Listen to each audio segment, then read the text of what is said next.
Think about the last time someone told you you're too sensitive. Stings, doesn't it? But what if being sensitive isn't the weakness everyone thinks it is?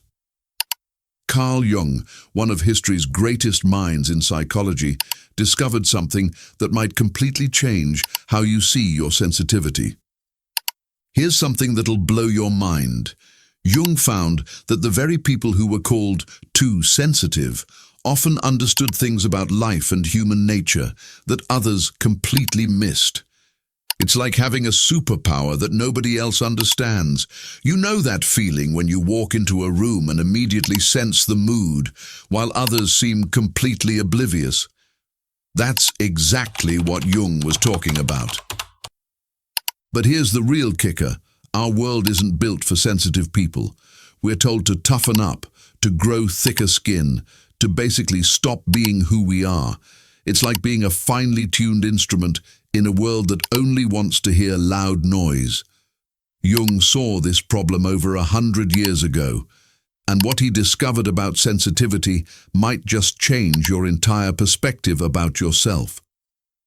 Think about it. What if all those times you felt like you didn't fit in, all those moments when you felt things too deeply, weren't actually signs of weakness? What if they were pointing to something much more powerful about who you are? Jung's revolutionary insights into sensitivity aren't just some dusty old theories. They're about to show you why being sensitive might be the greatest strength you never knew you had. Let me break down something incredible that happened in Jung's life. Something that would change how we view sensitivity forever.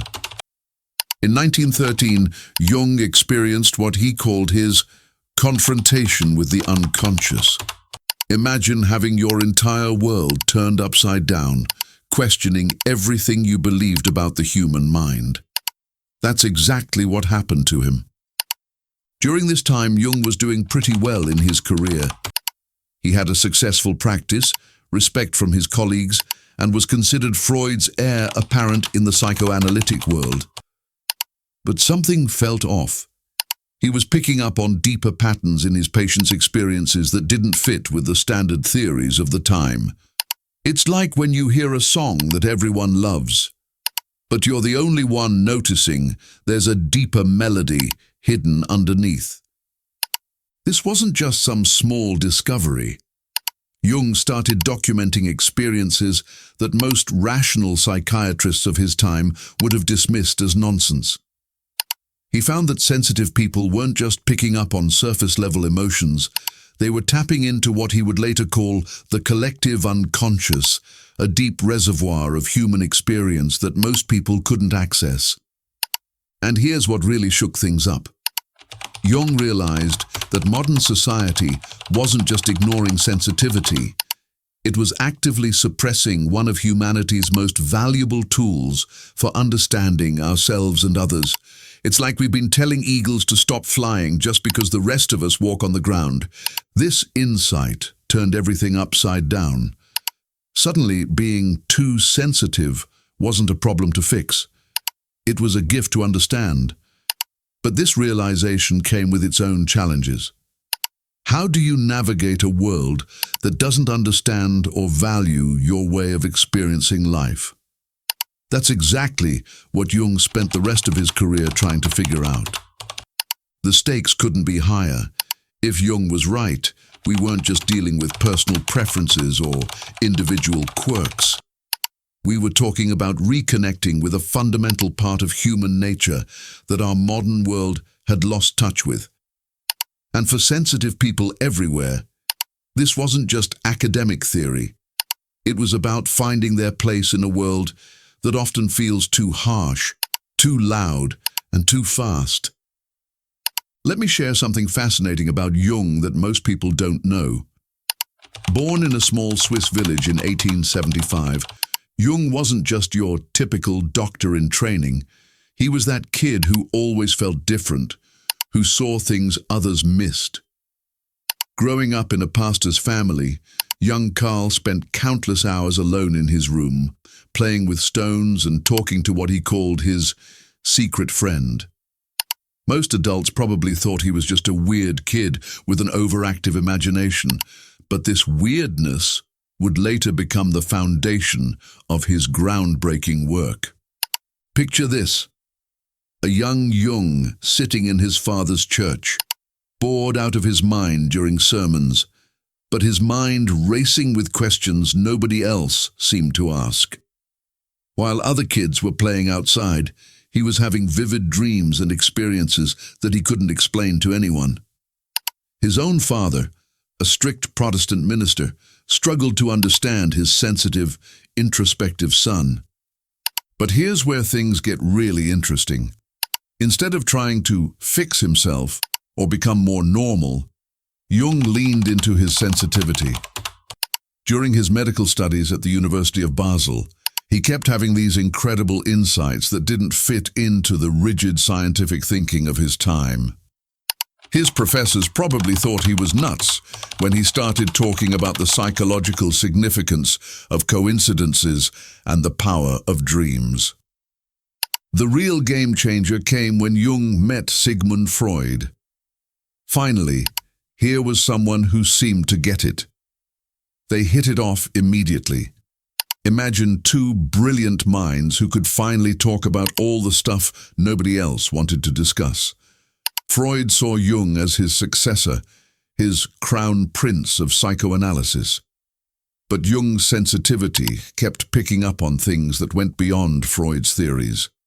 He couldn't ignore what his intuition was telling him, even if it meant losing his mentor's approval. Think about that for a second. Jung risked his whole career, his reputation, everything he'd built because he trusted his sensitive nature. That's not weakness. That's courage on a whole different level. Would you be brave enough to follow your inner truth, even if it meant standing alone? Remember those times when you felt completely overwhelmed by the world, when everything seemed too intense? Jung discovered something mind-blowing about this feeling. He found that sensitivity isn't just about getting emotional over small things. It's actually a different way of experiencing reality. Imagine having a radio that picks up frequencies others can't even hear. That's what it's like being sensitive in a world designed for less sensitive people. Through his work with thousands of patients, Jung noticed something fascinating. The people who struggled most with being too sensitive were often the ones who understood human nature at a deeper level. It's like having HD vision in a world of standard definition. You see more, feel more, understand more, but that gift comes with a price. Here's the real kicker. Jung found that sensitivity actually comes in different flavors. Some people are sensitive to emotions and can read a room like a book. Others are sensitive to ideas and patterns, seeing connections that everyone else misses. And some are sensitive to the physical world, noticing every slight change in their environment. It's not about being too much. It's about being tuned into different channels of experience. But Jung didn't stop there. He discovered something even more revolutionary. All those overwhelming feelings sensitive people experience, they're not random. They're often picking up on what Jung called the collective unconscious, a deep layer of shared human experience that most people can't access. Think about those moments when you just knew something without knowing how you knew it. That's your sensitivity tapping into this deeper reality. Let me share something really profound that Jung figured out. He found that sensitive people aren't broken. They're actually experiencing life the way humans were meant to experience it. But our modern world, with its noise and speed and constant stimulation, forces us to shut down these natural abilities. It's like wearing noise-canceling headphones all the time. Sure, it makes life easier to handle, but at what cost? Living in a fast-paced world that seems built for tougher, less sensitive souls might make you feel like there's something wrong with you.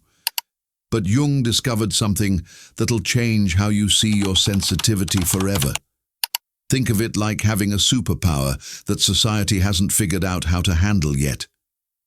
Here's what Jung realized after years of working with sensitive people. You can't just turn off your sensitivity, and honestly, you shouldn't try to.